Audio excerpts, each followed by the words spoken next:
kabajamtoota daawwattoota sagalee kitaabaa akkam jirtu har'a seenaa Abuna Phexros Magarsaa Badhaasaa wajjin gara keessanitti deebinee jira. Amma sagantaa keenya xumuraatti nu faana turaan affeerraa keenya kun sagalee kitaabaati.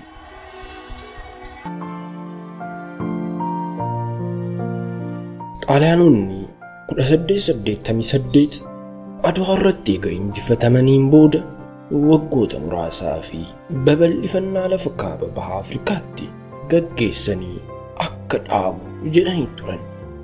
Yeroo sanas aangoo kan qabate muummeen ministeera Xaaliyaanii Di Ruudini isa duraa kan ture Francesco Crispin imaammata hordofu jijjiiree ture. Baajata babal'ifannoo lafaa fi biyya isaa qabattes walakkaan akka hir'atu godheera. Adwaan dura mataa gadi caffatee kan ture mormaan garee kooministii Xaaliyaanii lafa Afrikaa gita bittaan qabatte akka gadhiistu gaafate. Kun hundi garuu yeroof kan ture malee kan itti fufu ta'uu hin dandeenye. Xaaliyaaniinis Itoophiyaa malee irribni ishee qabuu hin dandeenyetti faayidaa ishee kabachiifachuu fi maree dippiloomaasii jalqabde. Keessas basaasuun haala biyyattiin irra jirtu qorachuuf turtii waggaa hin turre keessatti araarri bu'e. Xaaliyaaniinis Itoophiyaatti leegaasiyoonii yookiin bakka bu'aa ishee biyya yeroo jalqabaatiif hundeessite taate. Maarshaal Rudolf Giraziyaaniin Itoophiyaa yoo milkaa'e uummata ishee waliin yoo ta'uu baate immoo biyyattii uummata isheen ala harka Musoloonii galchuuf waadaa galeeti lafa Itoophiyaa ejjate. Haa ta'uutii garuu weerara bara 1928 Xaaliyaaniin Itoophiyaa irratti gaggeessite yaadannoo injifannoo Adwaa tureera. Xaaliyaanonni maqaa isaanii xuraa'ee qulqulleessuu fi Itoophiyaanonni immoo seenaa dheeraa kan abbootii isaanii irra deebi'uuf Balaayi Habta Sillaasee maqaa Abuna Phexros guyyaa keessa moggaa'ee fi eenyummaa isaa dhoksuuf shira taasifamedha. Magarsaa Badhaasaa immoo kan warri baaseef maqaa Oromummaa isaati. Abuna Phexros immoo maqaa kiristaanummaa. Abun dur Kosoobar iddoo jedhamtutti godina Shawaa kaabaa toora magaalaa Fiicheetti haadha isaa Yakibbaa Badhaasaa irraa bara 1875 dhalate. Abuna Phexros abbaa amantaa Ortodoksiiti. Xaaliyaanonni Adwaa irratti injifatamanii qophii waggootii 40 booda Itoophiyaa gabroomsuu fi gita bittaa jala galchuuf yoo dhufanii magaalaa fi baadiyyaa qabatan Abun namootiin diina isaanii akka ari'atan barsiisaa ture. Sababbii kanaanis faashistii Xaaliyaanonni akeekkachiisa ajjeechaa yeroo hedduu dhaamanii fiiru. Abun lammiilee Itoophiyaanii jabaadhaa lola gaafa jedhee labsanii fi Xaaliyaaniin ija Itoophiyaanota fuuldura dhaabbachuu yoo dadhabani taayitaanii paatriyaarikummaa fi faayidaaleen dhuunfaa wanti barbaadu marti akka guutamuu fi waadaa galuufi. Abun garuu garaaf osoo hin taane sammuu kiyyaaf hin bula. Aangoon Rabbi irraa naaf kennameera. Isin abbaa biyyaa ta'ee waa naaf kenna. Silaa anayyuu abbaan biyyaa jechuuni yaada diina isaa qeeqee tuffatee deebise. Marree Abun lubummaan hordoftoota amantichaa tajaajilaa turuun Aleksaandariyaa deemuun barnoota amantichaa hordofuun Phaaphaasummaan muudame. Phaaphaasii giddu galeessaa fi baha Itoophiyaa ta'uun tajaajileera. Abuna Phaawulos barataa Abuna Phexros ture. Phexros toora dhaloota isaa Dabra Libaanoositti barsiisaa amantichaa ta'uunis tajaajilaa tureera. Iddoowwan Abun itti hojjechaa ture Fiichee, Walaayittaa fi Baatuun isaan inni dhaabbatummaan wangeelaa fi jaalala biyyaa itti barsiise. Xaaliyaaniin gaafa kaaba Itoophiyaa weerartu luboonni hedduun baandaa yoo ta'an kan harka kennatan nagaan gabbarri jiraanna jedhanii yoo adabatanii ta'an. Abuun garuu summii loltoonni Xaaliyaaniin garaa jabummaa gadi roobsanii Itoophiyaanonni baay'een du'anii hedduun isaan immoo yoo madaa'an of wallaalan yaalaa fi jajjabeessaa ture.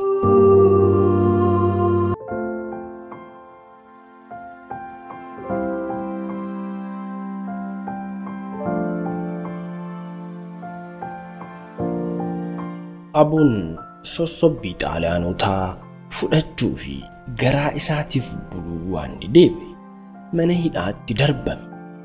Carraadhumaa lubbuun jiraachuu fi Xaaliyaanonni isinii kennine kunoo hawaasa walitti qabame kana fuulduratti dhiifama gaafadhaati hidhaa keessaa bilisa bahaa jennaaniin. Abuun diddaa isaa ifoomse. Hawaasa addabaabayitti qabame fuuldurattis Xaaliyaaniin biyya gabroomsuuf akka dhuftee fi lammiileen biyyattiis mirga isaatiif jabinaan akka lolanii gabrummaa jalaa bahan barsiise. Barnoota haaromsaati. Hoggantoonni Xaaliyaanis dubbichaan hamileen isaan cabe.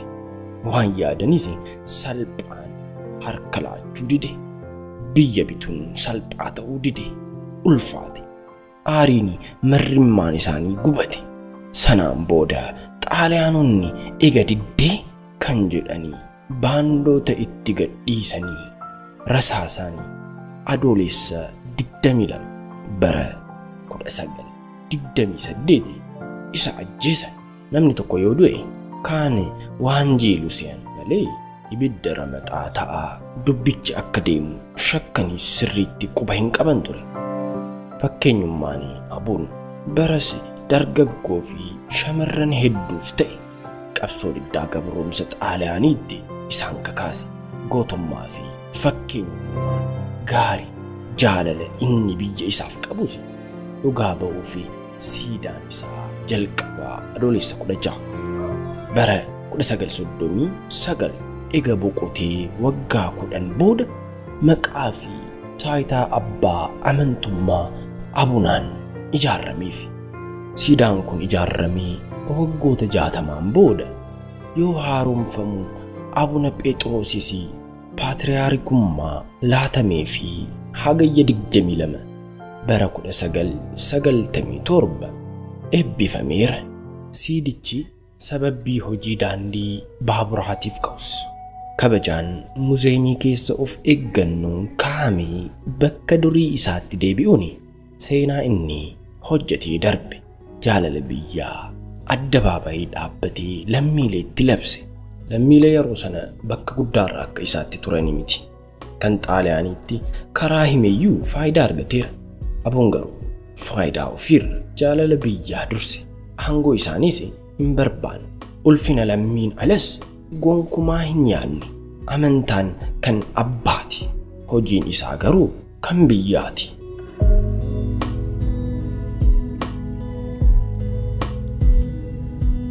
Seenaa Abuna Phexros birmadummaa Itoophiyaa keessatti gumaache olaantummaa waan qabuuf UNESCOon seenaa goototii jaarraa durii jechuun beekamtii kennuufiin sadarkaa jalqaba isa kaa'uun maqaa isaa galmeesseera. Manni amantaa kiristaanaa Ortodoksiis gootummaan isaa caalmaan ifee beekamuu akka qabu itti walii galuun siidaa yaadannoo isaa Piyaassaatti karaa buufata konkolaataa biyyoolessaa geessu irratti argamuun alatti manni amantichaa bataskaana maqaa isaatiin ijaarsiseefiira. Amantaatti makamuu fi kan murteesse umrii isaa 24tti ture. Dhaloonni isaa maatii qonnaan bultootaa irraa 1910 mana amantaa Ortodoksii Dabra Mankaraatitti lallabummaan Walaayittaatti ergama. Bara 1920 Gadaamii Maarqos Aleksaandariyaa Gibx yaamamuun namoota afuriin abbaan amantummaan Abuun fudhatan keessaa isa tokko ture. Sanaan boodas jiddu gala bahaatti amantaa lallabaa ture.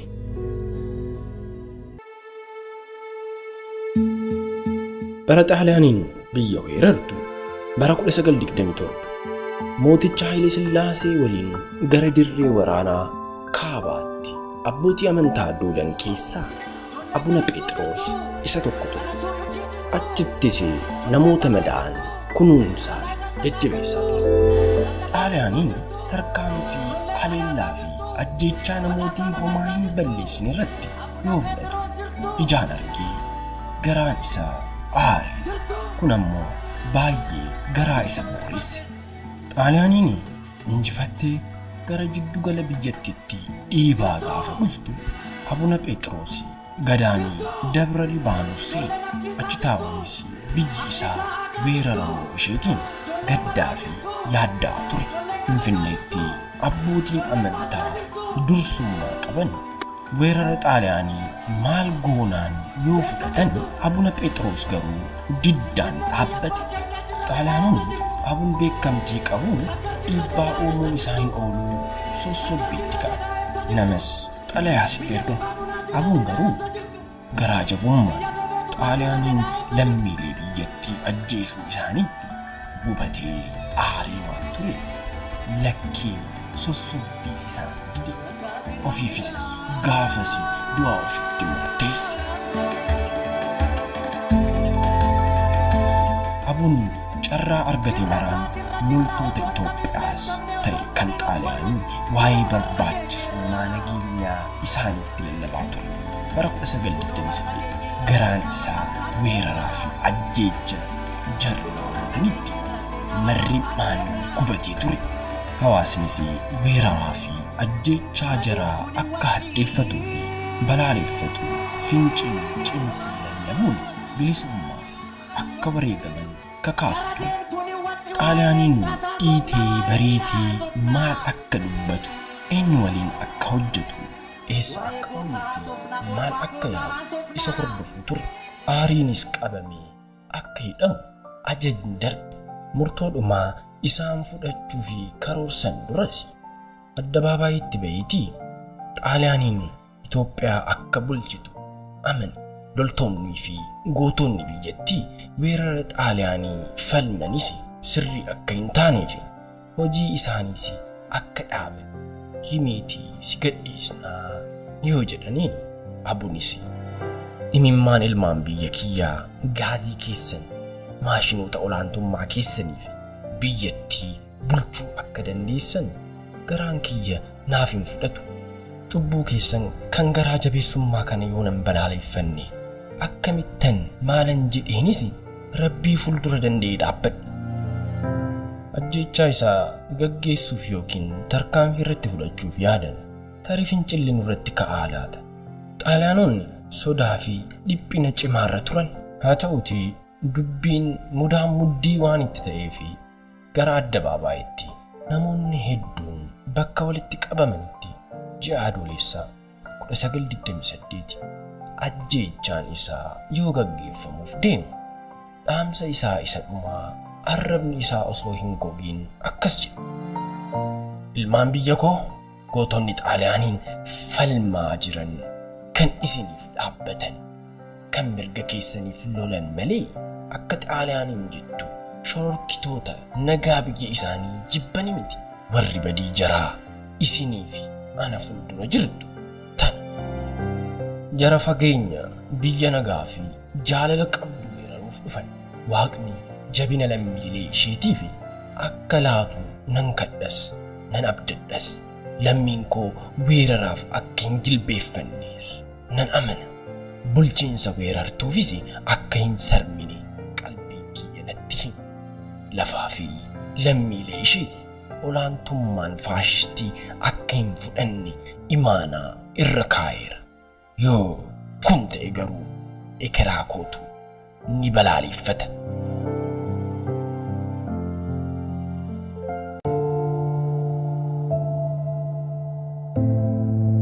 Abuna Phexros waan fedha garaa isaa Xaaliyaanii mormuun eega dubbateen booda teessoo irra teessifamee loltoota baay'ee irraa rasaasa itti ukaafameen ajjeefame. Du'a isaa Itoophiyaanonni dhagayanis mormii fi fincila gootota cinaa hiriiranii haleellaan Xaaliyaanii irratti gaggeeffamu caalmaan itti fufe. Jalqabbiin qabsoo isaaniis 1933 xumura argatee Itoophiyaanis gita bittaa jalaa bilisa baate.